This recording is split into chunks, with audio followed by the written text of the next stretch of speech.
Faut-il écouter un mécanicien ou un ingénieur pour acheter une voiture? La réponse est simple. Si vous recherchez le contrôle et la sécurité, écoutez un ingénieur. Si vous recherchez la durabilité, écoutez un mécanicien. Pourquoi?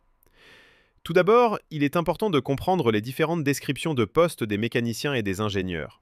Je ne suis ni mécanicien ni ingénieur, donc si vous pensez que je me trompe, considérez-le comme le mien. Les mécaniciens sont nos interlocuteurs habituels, et ce sont eux qui connaissent le mieux les voitures. Les garages voient un grand nombre de voitures chaque jour et leur rôle est de comprendre quelles voitures présentent le plus de problèmes, quelles pièces sont sujettes aux pannes et quelles pièces sont les plus chères. En bref, les mécaniciens savent quelles voitures sont difficiles à amener en garage, lesquelles sont peu coûteuses à réparer et lesquelles sont faciles à conduire. Si vous souhaitez une voiture avec un faible taux de panne et moins de tracas, suivez simplement les conseils d'un mécanicien. Mais n'achetez jamais une voiture en vous fiant aux conseils d'un mécanicien, car ils peuvent facilement résoudre un problème simple tout seul, contrairement à d'autres. Ce qui peut paraître un problème simple pour un mécanicien peut être long à résoudre.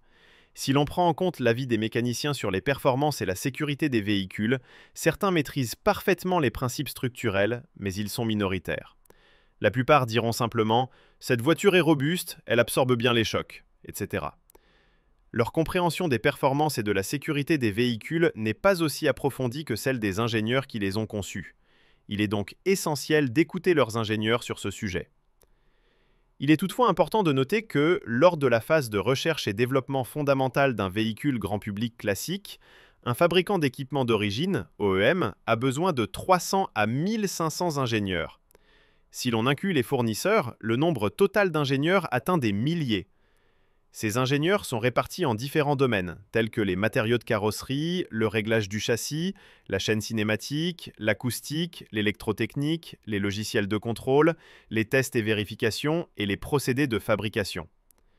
Chaque ingénieur a une répartition claire des tâches et est responsable d'un nombre limité de composants. Bien qu'ils maîtrisent parfaitement les composants qu'ils développent, leur compréhension globale du véhicule n'est peut-être pas aussi approfondie que celle d'un mécanicien. Certains possèdent également une connaissance approfondie du véhicule dans son intégralité, comme les ingénieurs de chantier.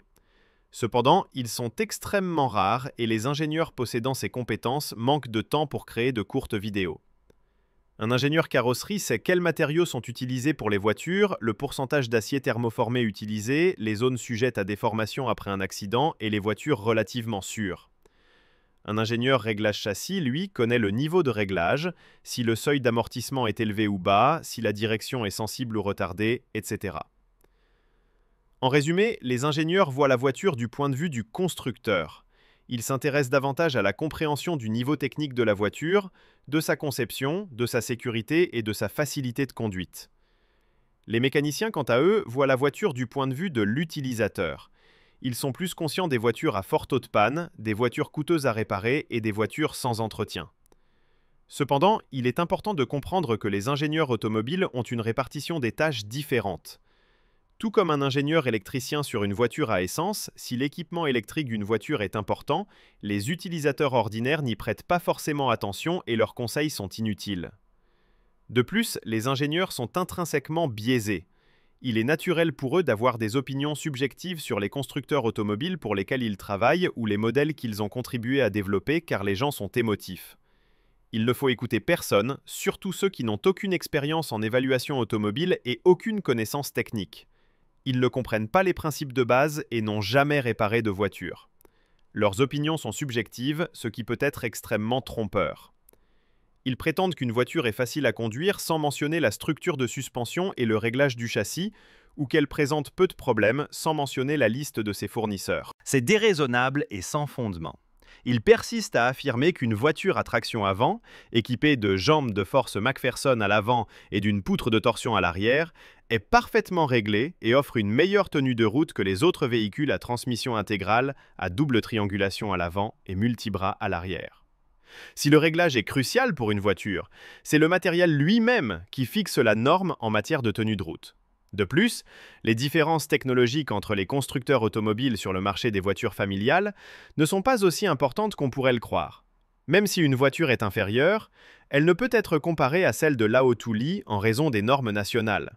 Même si elle est supérieure, elle ne peut être comparée à la Bugatti Veyron en raison de la maîtrise des coûts. La véritable différence entre les constructeurs automobiles réside dans le contrôle qualité. Autrement dit, un mauvais constructeur automobile peut être acceptable, mais un bon constructeur n'est pas construit selon les normes d'une voiture de sport. C'est tout. Pour plus d'actualités et de mises à jour technologiques, restez connectés et n'oubliez pas de vous abonner à notre chaîne automobile. À bientôt, prenez soin de vous.